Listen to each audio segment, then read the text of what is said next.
final thing we want to do now is take a look back at the semifinals and kind of hand out some grades. We're going to have plenty of time to dive into the top storylines heading into the games and the things that we actually learned about different competitors with semifinals. But we wanted to just go through some of the stuff. And Tommy is kind of our master of ceremonies here, came up with the categories. So the first one that we're going to grade is CrossFit production. So this includes the Friday pod execution, the North America and the Europe streams, and CrossFit's overall media output, which we were part of. I was not, but yeah, I think you can't it's hard for me to give this a real solid grade just because of what wasn't shown. Right, we didn't have one full day. Technically, it was shown on the podcast stream, but I know last year we had events that weren't. Some events weren't shown, but every day pretty much more or less had top. I don't know what I want to call it, I guess broadcast level coverage, right? So for me, this is kind of I'd go like a C. That's where I'm at with it. Yeah, yeah, it's interesting. I'd probably go, B minus. Really? I think I would say B minus probably just because the No Friday stuff is tough. Like that's a direct result of CrossFit not wanting to spend that money. It's hard for me to separate the fact that CrossFit is in control of 3 productions for semifinals, and they did not want to invest covering all 3 days of competition. That's hard for me to separate. Yeah, I think the flip side of that, you only missed one individual event. And I think if you had to pick which competition you wanted to cover more completely, if you asked the audience, you can have one or the other. They're going to pick individuals overwhelmingly over teams. Yeah, for sure. But I think it's really hard to swallow that pill when you're seeing other regions with less qualifying spots be able to live stream not just all days of competition, but all heats. So it just, unfortunately, if your metric is comparing it to other regions, it doesn't do service to North America regions and Europe. So given that, what would your grade be?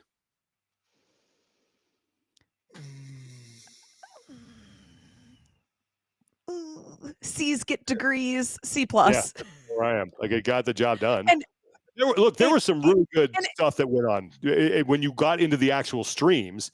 I thought the events were covered well. For the stories were told. It was what we're used to seeing. So like Saturday, Sunday were good. What we're used to. It's the lack of Friday. Yeah, and maybe Friday, yes, it probably saved them money, but maybe it was also the effort to try stylistically something different.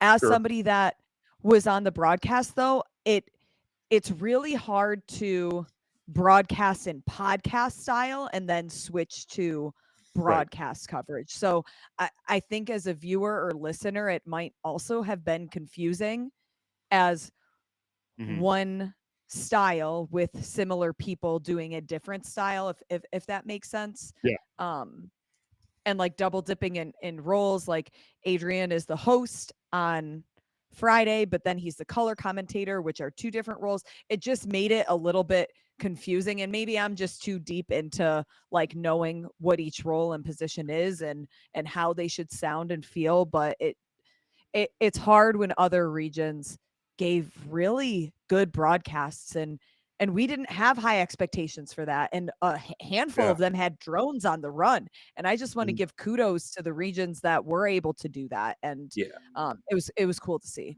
Yeah, we can talk about that. Yeah, go ahead. Yeah, I was gonna say, but the real question is, based on Friday, was fans' passions ignited and primed for the final 2 days of competition, serving as an appetizer? Because that's the real question. No, I think it opened the door to too much criticism because people who aren't in the weeds like we are might have then assumed that this is how the broadcast is going to be for all 3 days. And I know that the information was put out there, and if you read your email and read social media, you knew that this was just the appetizer, but not everybody knew that it was just the appetizer, so Yeah. then it just opens the door to criticism. And there was a lot of things about, like, where cameras were positioned on Friday, like staring at teams' backs and, Mhm. just tough stuff that lets, like, man, get out of your own way. I mean, if you look at, obviously they were putting out social content, but from the start of semifinals, so they put out men's and women's storylines to follow at semifinals, Mhm. videos that were pre-produced well beforehand. Basically, as semifinals had already started, so the timing on that was a little funky. And then after that, they put out 12 total videos on their on the CrossFit Games YouTube channel, not counting like the live streams and everything. Like, they put 12 total videos across the 3.5 weeks, and including since then. They Mhm. put out 6 stylized cuts of event 1, which happened a day, I want to say the Saturday or Sunday after of that same weekend. They put out they put a promo for week 2 of semifinals, a 55-second promo. They did they just pulled from the stream Laurel Horvath's event 4. Mhm. And they did a couple of, like, stylized cuts of people climbing ropes and handstand walking. And they just put up Tia Toomey running 800 meters. So, like, that output is kind of, Well, I think that's another thing that played into my grade is that it seems like if you're gonna take away Friday from a broadcast, you're not gonna quote unquote broadcast it, that you would want to make up for that with social media and yeah. YouTube, have things out fast. And it They didn't put seem like that happened. I mean, they there were put a posts of like, "Hey, winner," like a winner post, right? uh-huh. So that count. I guess that counts. But They put a lot of stuff up on social media, but a lot of it was crowdsourced. So there was a lot of people co-posting with CrossFit that CrossFit was um, mhm, with them on. Collaborating. yeah, Yeah. So a lot of it, like, particularly with outside regions, but um, yeah. So I mean, the if that was part of their strategy, that's great. That was wise to basically crowdsource from people, but it's also like CrossFit's not driving the ship there, so yeah, a little different.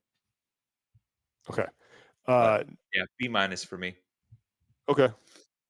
So Lauren talked about this, but the next thing we wanted to grade is then the non CrossFit productions.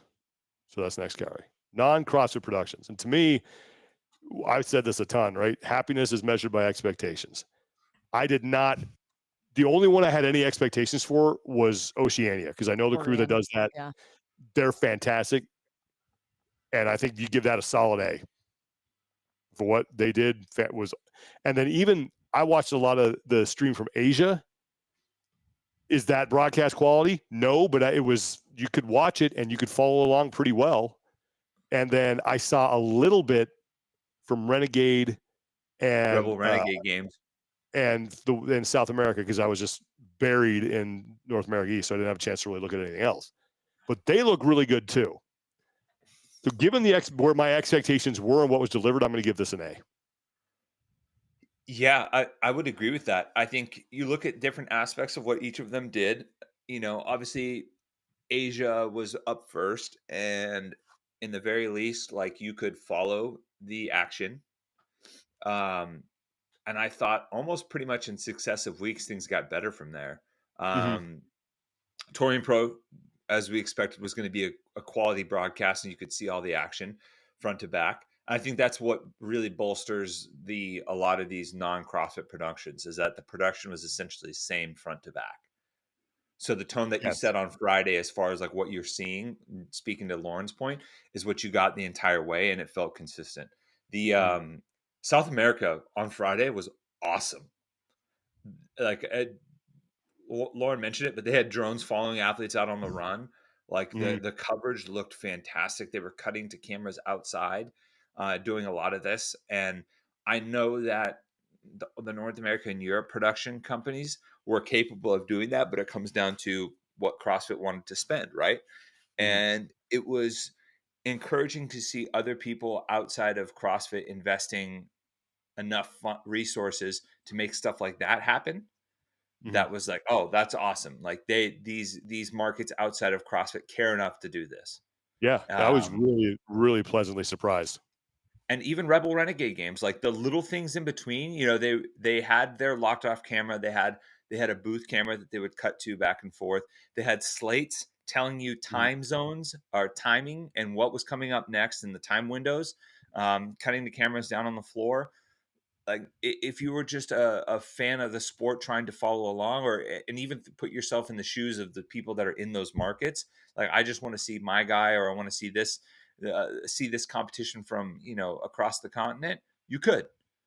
mhm. And I think that it was a step in the right direction from what we saw the past couple of years, and I was very impressed. Yeah. So What's your grade for that them? sounds like an A. That was an A for me. Yeah, just a Yeah, Lauren? Okay. solid A. I'm not going to give an A because I think we still have progress to make. But when you look at them as the most improved, and as Sean said, not anywhere what the expectation was based on what we've seen in past years, I'm going to give them a solid B plus.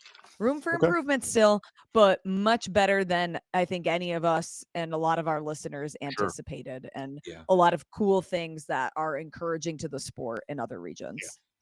All right. Next thing, programming. Not, this is sort of Bill and Chase's forte, Yeah. but I'll tell you this, that just from looking at this, like how the events laid out, the the way some of them played out on the floor, the fact that we didn't get any sort of like new implement, like the fabric sled that they had last year that kind of got hung up a little bit. They didn't try to get too, for lack of a better term, cute with it. This was right down the middle, standard CrossFit stuff, and I thought it was great, especially that last event. I thought that last event there's so much Mm. great drama there. Uh, Oh, I mean, so good. at North America East, you had people dropping dumbbells, and to figure out that distance, it was just like it was perilous enough to where a lot of people had to risk it in order to make it there. Like, it was not a sure thing, and that weight was ridiculously heavy for a lot of people. But I I wanna know how much prep work went into testing of figuring out the perfect Mhm. length. A lot. Because if you were 10 feet shorter, it wouldn't have had the Totally same different. Yep. impact. And And if so you I'm were curious, 10 like, feet where longer did the too. lengths yeah, no, because Yeah. then people definitely would have broke. I wanna know, like, what was the first length, then what was the second variation? I'm so curious. We'll have to ask Boz, but I agree. It was Yeah. amazing. It felt to Yeah. me like regional styles programming where nothing really got, it was just right down the middle CrossFit, and it was well done and it was well presented. I think the team events are separate. They're hard to follow just because the amount of people that you have out there sometimes, the back and forth nature of them. But I thought the individual side was fantastic. I'm going, yeah, I'm going. I think I'm going on an A on this one as well. Yeah, I'm looking at some of the presentation aspects, like even for Friday, right? We couldn't really see it, but I thought Mhm. doing that event in a Yeah, it box was cool. was smart. You could have larger heats of athletes, and there was something to knowing that all of the athletes could see each other left to right, and Mhm. everybody was kind of facing in. It added a little bit of tension talking to some athletes, seeing like, hey, I knew where I was in the race.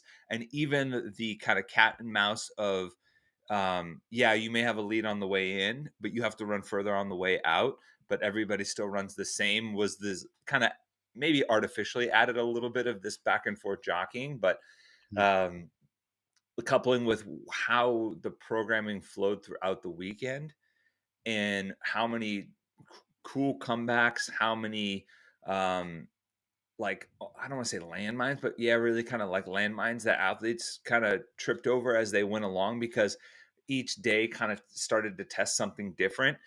And I was just thinking about the final day in general and the way it it rolled out from I guess a classical CrossFit programming perspective. Like, you had a monostructural and gymnastics couplet. You had what was essentially a monostruct like a single modality weightlifting event, and then you had a 3-part triplet that was all three, right? Yeah. And so it was almost like the deconstructed, like reconstructed type day with 3 events that just for the elite athletes that we know are good at just about everything, it was an opportunity for them to separate and excel. And then for a lot of these new up and coming athletes, where part of the experience in qualifying for your CrossFit Games involves some drama, and can you fight off that bubble race pressure? Because there may be a thing or two that's going to trip you up, and you might not have as clean a run through the final day as most people. And the good storylines like Callum Clements in Europe was someone that rose above that. We saw athletes, putting a best foot forward. Olivia Kerstetter winning the first 2 and setting herself up to at least have a chance, right? Yeah. The way that all played out, I thought was really, really well done. And the 3-part event crescendo for individual athletes, I liked it more than I thought I would. And it's man, if they're going to stick to this like Friday limited coverage stuff, I hope it's something that they continue in the past. And for me, it's hard for me to like always give programming an A. Just Mhm. like I want to. It's not my biggest. It's not my forte per se, but I think A minus is great marks for programming, Sure. particularly in the standardized programming semifinal environment. Yeah. Lauren. For me, I'm just going to rate it based on a sports fan perspective, not is this an equal test, Sure. like the lengths of workouts, none of that. As a sports fan, this is a solid A for me. There was Yeah. no workout that I wasn't excited to see because I knew there were going to be races in all of them. And the way that the races were, especially with that final event, I, I mean, you couldn't write better storylines. When somebody qualifies by 1 point ahead of the next best person, Oh, I oh, mean, come yeah. on. Like, to Yep. me, It was. that's what gets you excited, has people sitting on the edge of their seats. I'm sure the athletes and the coaches would not want this situation where they're waiting for the MC to announce who's going to figure it out. But to get that buy-in from sports fans, I think that definitely has it headed in the right direction. Yeah. Yeah. And even look at the time domains at how these events played out on the competition floor. If you look at, like, a great example is Abby Domit, right? She was an athlete that finished every event in the top 10. Consistency across the board. So, right. So what did that consistency lend itself in terms of time domains? You had a 20 plus to 25-minute time domain. You had a 13-minute, an 11-minute, a 9-minute, a 6-minute, and a sub 4-minute. So it was like you have this range of time domains across, with the majority being what we've talked about before, like Chase and a lot of people, that like that sweet spot is that 9 to kind of 15-minute Mm. time domain for like classic CrossFit programming. But you get a little bit of that uh, in bulk on top of speeding up the events as you get throughout the day on Sunday. So you have that 9-minute event, you have then a 6-minute, which is faster, and then pin your ears Yeah. back on the finale. Like, I, you hope that much. We've spent enough time around those guys to know that they put a lot of thought into those Sure. things for programming. But I think they have to be pleased with how that played out on the Agreed. competition floor on game day for sure. Yeah. Okay. Next thing is that Tommy came up with your next category, Tommy. Competition schedule. And what we meant by this is we had 2 days of teams, 3 days of individuals. They had one event on Friday, but then 2 on Saturday, and then the final 3 on Sunday. Uh, Lauren, I'll let you start. Get rid of Friday. Just do Saturday and Sunday. Okay, I know so that's not the question, but that's what I would like to see. I think that the new schedule was fine to have the bulk. Okay, here's what I'll say. I liked that the bulk of the team events were on Friday and then their finale was on Saturday, because I think it kept people, the majority of fans, it kept them more interesting on Sunday, just having all Right. individual, where sometimes it gets a little overwhelming to have teams and individual, and with all of the bodies on the floor, it is a lot to watch as a CrossFit sports fan. That Sunday was super digestible. And if you are somebody who has a lot of buy into the teams, then you get the bulk end of their events on Friday. So you get a little bit of both. I would say that this is a solid B for me, because I think it's better than previous years, but I would like to see just Friday go. Save money that way. Have Saturday and Sunday an absolute bloodbath. I mean, even talking to Tia, she was saying that Sunday that the volume wasn't even close to what she has on a normal training day. So if that's the benchmark for athletes within her caliber that are qualifying for the games or qualifying for semifinals, then let's just load up Saturday and Sunday. I have a question, and just because you guys were at 2 events that I was not. On Sunday, how did the crowd compare to Saturday and even Friday? Because I'm curious if the team competition not being there on Sunday pulled both people that were there to watch the teams, the family and friends, Yeah. and or like the actual, were those team athletes there actively engaged in the event? Teams were there to watch from what I They saw. were. Okay. I mean, it may have Friday pulled. was light. Friday was light across the board. Honestly, it seemed like Friday in Knoxville was the busiest, even compared to Europe. But I mean, Saturday and Sunday is when the crowds show up, because you're thinking of people taking off from work or traveling or all of these other things that you're just, Friday is always going to feel light in an auditorium. Because How Sunday at West Coast seemed a little bit light, honestly. It seemed the like whole Saturday weekend was, seemed a little bit light. yeah, it seemed like I know, Saturday I was the couldn't tell. biggest day at West Coast. I could be wrong Mhm. there, but just in feeling the energy and looking around the bowl there, and again, it could be Memorial Day weekend, LA. There was Galaxy event, there was rugby events, there was stuff going on all around. So it could be, time and place just for that one. But I was curious if not having the team events on Sunday actually impacted who showed up to some extent. But yeah, because if it didn't, then I'm with Lauren. I would probably give it a B. Like, I thought managing what they had to manage in terms of resources, to put it that way, was better than expected. But if we're really that concerned about it, let's load up. Yeah. So you're giving it a B. I'll give it. Here's what I like. First of all, let me just tell you what I would do. I liked it. I'm with you guys on the grade of a B for this. I love having Sunday just dedicated to the individuals. That was great. Yeah. So here's what I would have done. Perfect world. Teams start the day on Friday. You do their 3 events or whatever they did on Friday. Was it 2 or 3? They do 3? 3. Three. Yeah, they did Yep. 3. So And you 2 do 3 on Saturday. Friday. And then you bring out the individuals for their first event in prime time. And you have a prime time made for TV broadcast where you come on the air, you summarize what's happened with the teams, and then you kick things off with the individuals, full coverage of that event, all heat, and then you're done. And then you Friday preview the Night next day. Lights. Friday night, it's like a big Friday night prime time, I like it. 2-hour broadcast, or even that, I guess it'd be 2 hours. It depends how long your first event is going to be. You could summarize, you can do all the highlights, summarize everything that happened with the teams to get people caught up. You could have podcast coverage, but leading into that, and then do one event for the individuals and then keep everything the same. I liked having the teams kind of out of the way for Sunday, because it's like almost, I don't want to say anticlimactic, but it was nice that each day, Saturday and Sunday, had its own big conclusion. We're gonna let you know who's going to the CrossFit Games for the teams. We'll let you know who's going to the CrossFit Games for the individuals. So that happened both days. I would absolutely keep this, and I would just change the way that it's covered to make Friday night like an event, because by that point, people are off work. You can get them into the I arena. like that.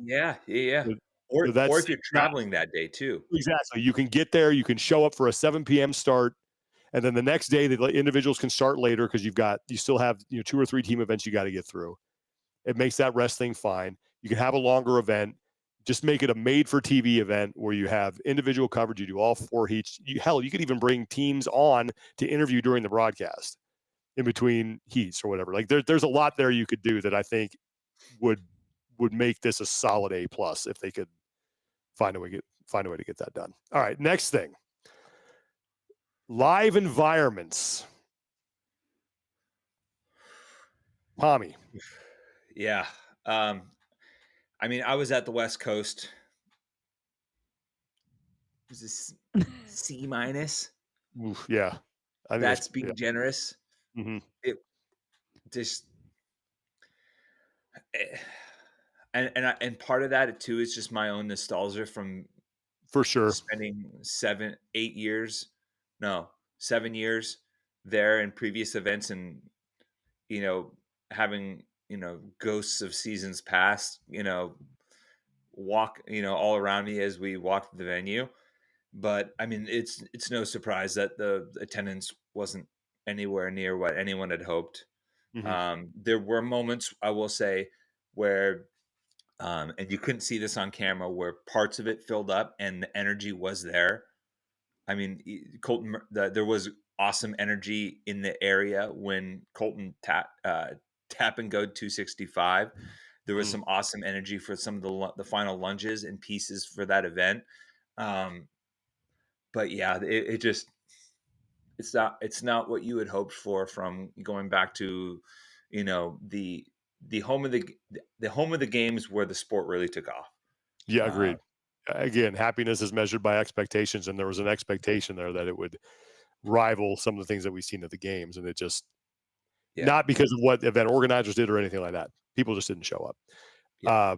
But to me, there really wasn't an expectation because that was my first time in Carson. It was disappointing knowing that this is the first time we're back in person and people just didn't show up for whatever reasons, whether it was location, cost, deciding which in-person event people want to attend. It just was upsetting, especially coming off of Europe, which was, I mean, they're A plus plus plus plus, and then they did the bonus extra credit work.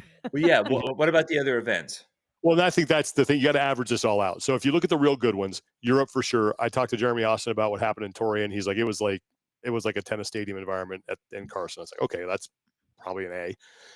I thought Knoxville was really good too. I was really impressed. Yeah. That was better than I thought it would be. And I think it was better than we have seen there in that building in the past. So I'm giving that like a solid B plus, A minus. So you have 3 real good ones there. Yeah. I can only judge by what I saw on the screen from the other ones. But really West Coast is the one that's dragging this down. And I'm going like B minus overall. Yeah. Yeah, mine was solely for the event that I was at. The other environments looked great. I reached out to Axel Govea, who was there on site for South America. He said the environment there was awesome. Like a good attendance from Friday on. I've been to events in Brazil, both from organized by CrossFit in the sanctionals era, and the energy there is always just crazy, and awesome. So it looked like elsewhere there was, good attendance, or the venue at least matched the atmosphere as far as capacity. Okay. So we're all about the same then. Yeah. Yeah. I would say, what did you say? B minus, Sean? B? I said B minus, and just like I said, the one that's dragging it down is the West Coast. Everything else felt pretty good or looked pretty good. Europe looked insane. Being in Knoxville, I was impressed. And one thing that Wilson Pack and his crew did really well there is they tried to filter people to the camera side of the arena. They had sections kind of roped off, and they were filtering people to the side that the camera would see. Those ropes had to come down because more people started showing up. So they had to open those sections up. But it wasn't until like they kind of filled up the main side, which makes it look much better on camera. But like I could hear the crowd through my headset a lot, which is big. Like that's when like noise is real. And yeah, so more. I think there's more good than bad here. It's just there was one real just that stuck out like a sore thumb. All right, next one is on-field performances. Some of the individual things that we saw from athletes, races, drama, things like that. Lauren, you can start here. Oh, this has got to be an A for me. There were too many shining moments and and cool environment things. I mean, we've spoken about Colton Mertens with the touch and go, which a couple people in other regions did as well, but I think it was just so unassuming from him, and the way that he brought the bar down, I was like, "Oh, there's no way he's going to reset." And then he didn't. So that was really cool. Yeah. Olivia Kerstetter smashing the record on that. The tight race on the men's field in the East, specifically the final event.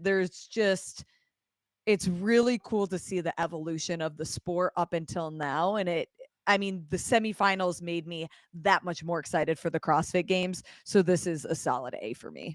Okay. Yeah, Tommy? I think also what made Colton's tap and go special is he needed that, right? He was Yeah, well, I chasing don't a think, game. and there was the expectation that he wasn't like, this guy's not going to do that. Yeah, well, because Like, up until that point too, it was like, all right, who's going to put their hands on the 265 barbell first? You assume that person is going to take the win, Hmm.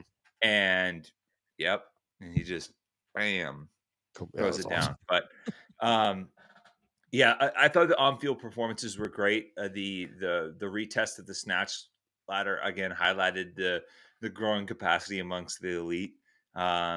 We talked about both of those two performances that she mentioned, but a lot of the athletes that have been around forever still exceeding their performances from back in the day. Sean, you mentioned Ben Smith, Tia Toomey, a lot of those people beating their old versions of themselves when they were still elite at the sport then too. And I we, it's almost like it's almost expected that the athletes are going to exceed expectations, and when they still do, it's still impressive. So I think that Mm-hmm. says something about the on-field performances. And even then, like what was the result of that? Is drama, it- you know, popular athletes and big names not making it, which I think it's an unfortunate aspect of what is required to create good sports, right? Is that sometimes the people that you want don't make it. You Yeah. know, it's a setup, right? It's like what I use I use this analogy sometimes, but what made Jordan's run so good is that he got the crap beat out of him by the Pistons for so many years, Mm-hmm. right? Everyone wanted him as this the next guy in the league, even up into the point of the dream team where like this is his league, he's the best guy, but he can't get over the hump. And that's what eventually made his run so sweet was Yeah. the fact that he took his licks. And I think that's just part of sport. Yeah. mhm. I I'm going to say B plus. There were some really big moments for me. Um, I mean, Olivia Kerstetter and Colton Mertens, and then what happened in, Tia Toomey being just so freaking dominant was Laura too. insane. Laura was great. Ricky Garrard with that. Justin Kotler talked about this on Death by Run. smashing people in event one. And then, yeah, like you mentioned, Tommy, I love and hate that games announcement part because you'd love to see the joy that people exhibit when they get in, but you hate to see stuff like happens to Annika Greer because such a good human being and huge fan, and to miss by 1 point, it's just like, But you're right. That's what makes us tune in, and what makes you want to watch now Annika next year, because when it happens for her, and it will, that's going to be an incredible moment for everyone. Like that, I cannot wait to see that reaction. It is going to happen for her. So I think, yeah, B plus, because there were some great races, Mhm. good drama. I think of the programming had a Why lot to do not with an that. A? I don't think there were enough for Oh, me. okay. There weren't like there weren't, and this probably just goes from me maybe not being able to watch everything, especially that final weekend that I wanted to. Mhm. And I bet you could convince me it would be an A if you just pointed it. If someone's like, "Oh, but this happened and this happened and this happened," okay, yeah, fine. But the ones that really just stick out of my mind, B plus. All right, Hmm. final one, grading the games field. Now, what this means is like storylines, drama, things that came out of that. So Tommy, this was your last category. I'll let you start. Yeah, I'm gonna give this. I'm kind of torn between B plus, A minus, because I think some of the storylines that we had, you kind of start to project a little bit. Like, all Mm-hmm. right, what do I hope comes out of this? Well, I hope Laura holds court. I hope Tia holds court, and I think it sets up this, this epic battle at the end. I hope we get, shades of what we're gonna see from the men's field, out on the East. I hope Justin comes back. I hope we see Pat and Brent at their full strength, and I think we got pieces of that. And I also, what holds it back from a full, just a full blown A, and what maybe even trends it down to an A minus, maybe a B plus. And you can correct me if I'm wrong, but do you feel like we had that kind of force of nature type rookie performance this year?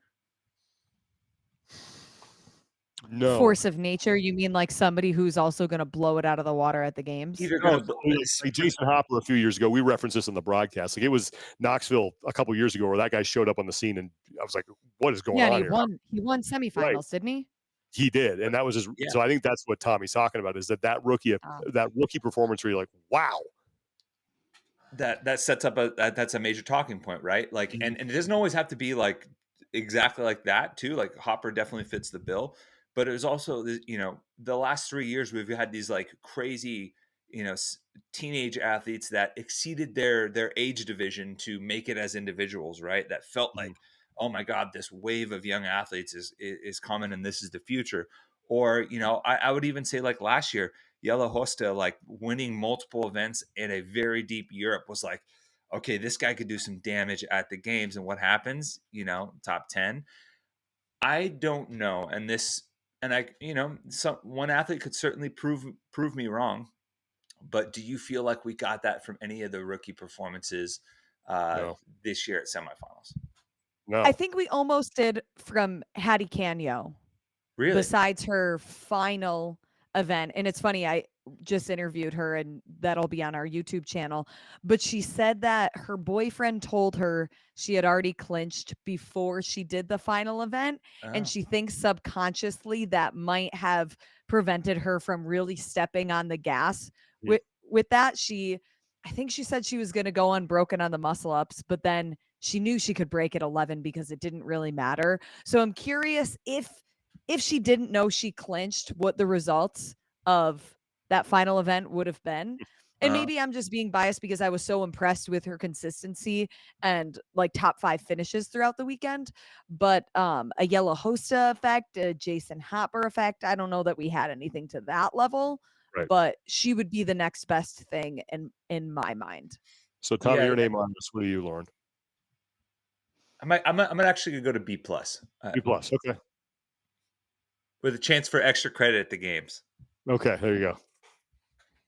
Games field, I'm going to give them a solid A because I could go to every athlete and find some kind of storyline that we're following. Yeah. Or nearly every athlete. The rookie thing is really is interesting because when I looked at the men's field that qualified out of the East, you had 9 veterans. Now, 2 guys are going as rookies, but they've been 4 times in the semifinals. So it's not like we don't know Austin Hatfield and Jack Rosenwald. They've been around. And Austin Hatfield had some great moments, which might bump my grade up a little bit I just thought about that one, winning that event like he did. But I think I'm going B with this one too, just because going into the games now, my anticipation for the men's battle is sky high. Find me, and we've had this conversation in the past, find me the overwhelming favorite to win, and you can't. 6 points separated the top 3 men in the East. Justin Medeiros had a great showing in the West. He's going to be a factor, but you can make legitimate cases for probably 7 or 8 people, if not more, to win the CrossFit Games on the men's side. Yeah. And then the flip side of that is, after seeing what Tia did and looking bored doing it,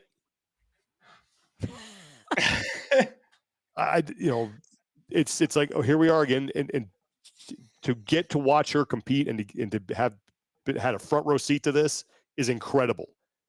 And Laura Horvath is not going to go down without a fight, and I think this one might be closer than it has been in the past.